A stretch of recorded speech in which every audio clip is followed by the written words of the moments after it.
Oi gente, tudo bem? Como é que vocês estão? Meu nome é Alice e hoje a gente vai falar sobre a biologia. Então, hoje vamos falar do tema dos herbívoros.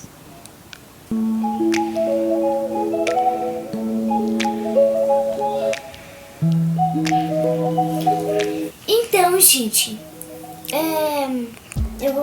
eu vou ler aqui dos animais aqui, ó, que é da zebra, do elefante e da girafa. O primeiro vai ser o da girafa.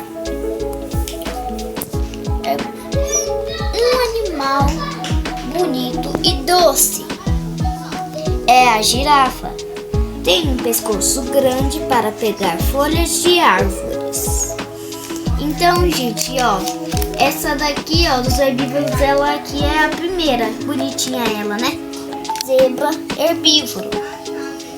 Listrado, que sempre anda perto de sua manada.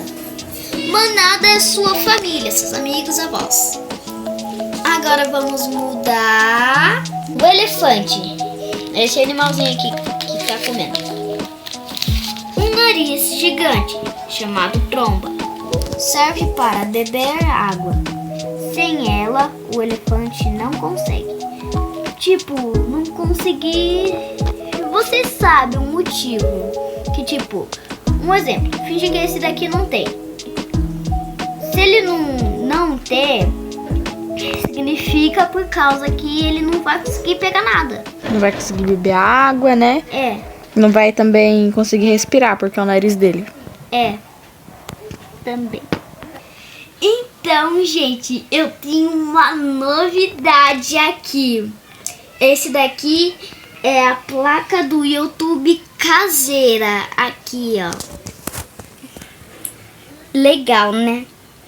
Ela até escreveu BioloKids. Aham. Em vez de vermelho, a gente fez uns peixinhos de folha. Então, gente, obrigada por assistir esse vídeo. E não se esqueça de se inscrever aqui no canal. Tchau! Tchau, tchau. Até o próximo vídeo.